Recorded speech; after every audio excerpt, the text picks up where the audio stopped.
In this section, we're going to be creating the connecting rod that connects to the crankshaft and the piston head.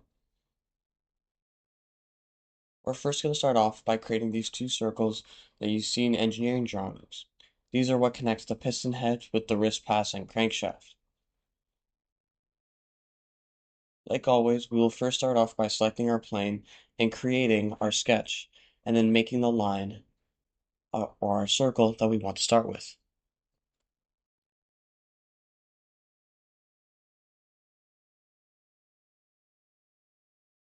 Like always, these measurements are in millimeters, not inches.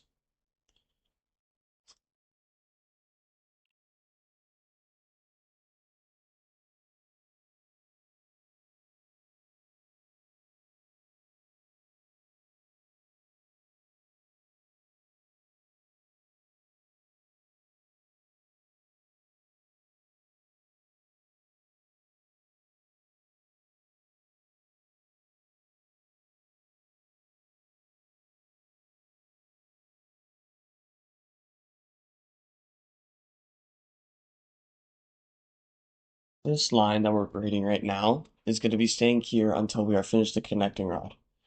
I set it as a construction line to remind myself that it needs to stay there, as our other dimensions might move how far these two circles are apart if this line isn't there and has a set dimension.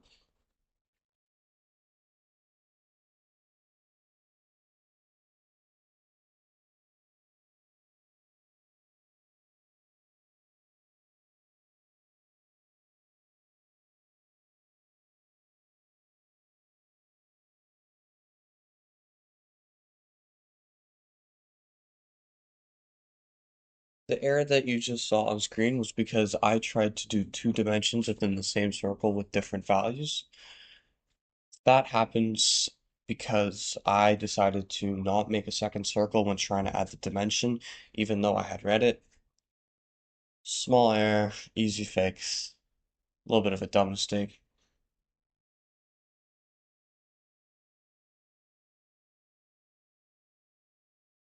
After we finish this solid shape, then we'll be able to extrude all this out. So we're first going to start off by seeing how far this little end of the curve is from the circle so that we can get this last solid piece started.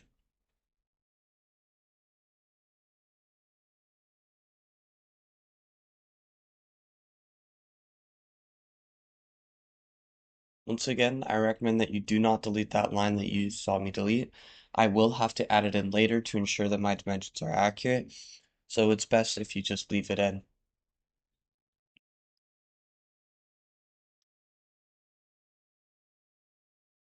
The reason I didn't take the vertical measurement of that line is because I know it coincides with the edge of that circle. And since I know how far it is horizontally, there's only one place it can be if the line is straight up vertical.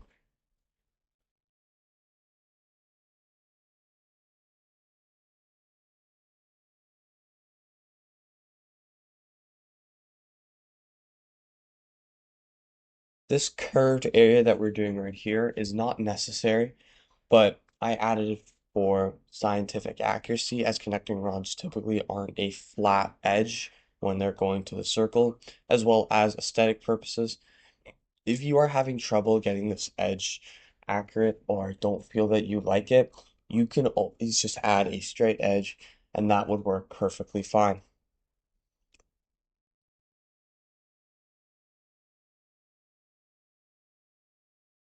Just ensure that it coincides with the same place on the circle and that these lines are in similar positions.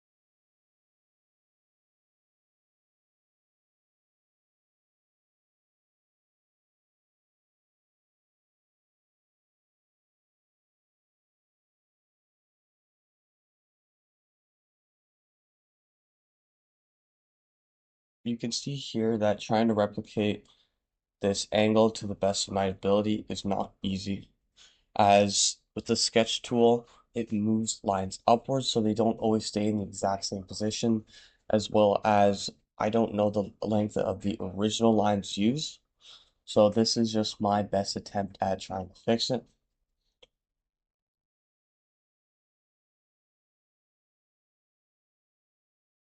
This is more so just a personal preference of mine. I like to create the curves bigger rather than having many straight lines.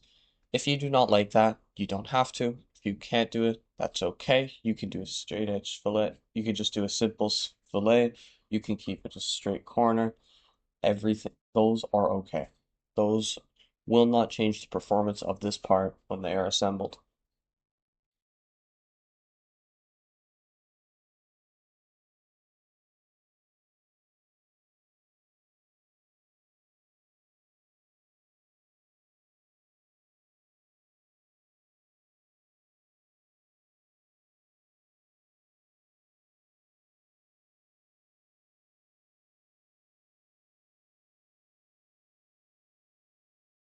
If you're wondering how I was able to get the distance of the curve rather than always getting its radius, if you select the two endpoints of something, of a curve, it will give you the distance between those points rather than the radius of that circle.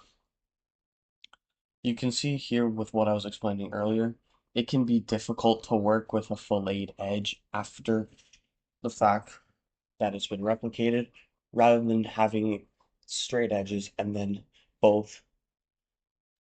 This is where I just decided to cut my losses, take the edge that I had, take the fillet that I had, and just move on. We're going to be doing a similar situation here. This edge needs to be on an angle, as if you keep it straight, it will not line up with the other line that we have, which will create a non-solid face. And that movement you just saw there was because I didn't leave the construction line that connected the large circle to the smaller one. That meant that it could move around rather than staying in a fixed position and creating a different line.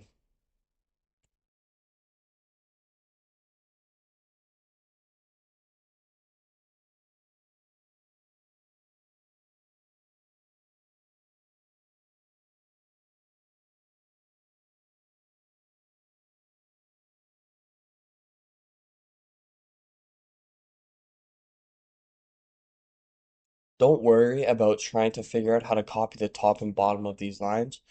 We will just be mirroring them later on, as I will show you. So just focus on getting this top one done, and then we can create the second one perfectly accurate as the first one to ensure that everything is symmetrical and performs well.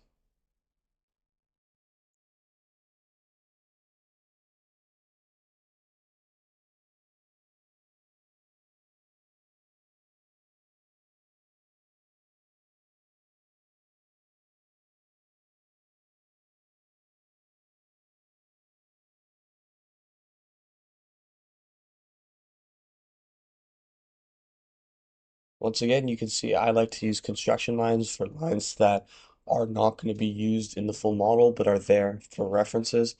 This just helps me remember what I need to delete and what I still need to add in afterwards.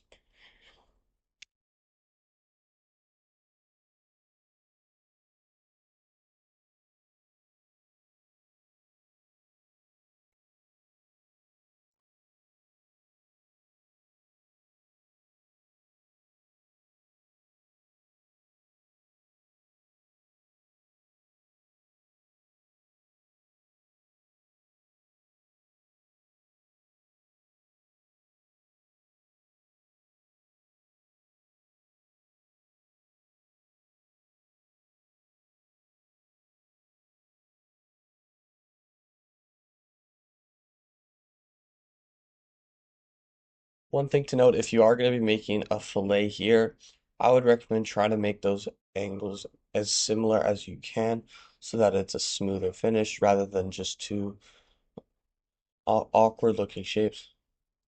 You can see here I used the mirror tool wrong.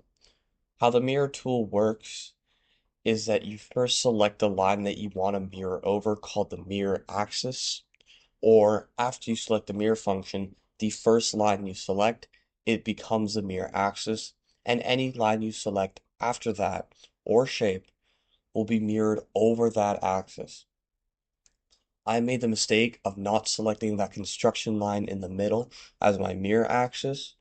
So I went under the assumption that I was not using the mirror tool right and didn't have the great understanding. So you will see me start to make the second shape here. You do not have to do this. If you wait like 10, 20, maybe 30 seconds, you will see me use it correctly and you can just copy that to save yourselves a lot of time and inconsistencies.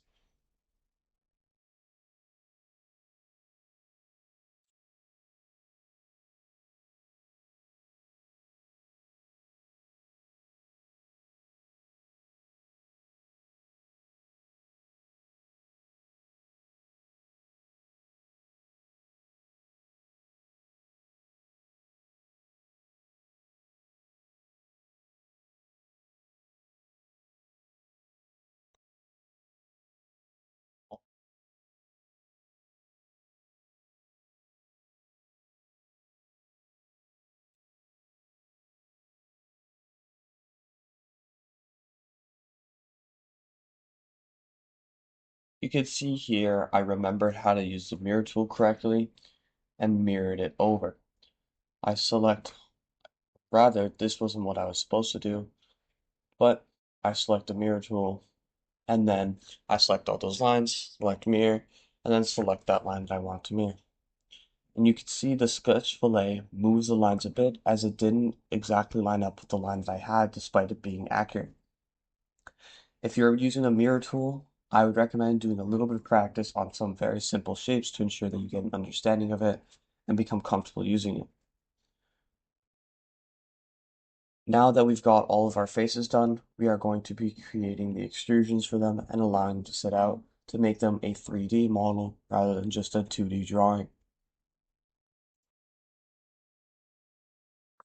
When you're using the extrusion tool in this section, remember to turn on the symmetric functions for every one of them, as this will make sure that everything is lined up in the center and that we don't have one flat edge and one awkwardly inconsistent edge on the other.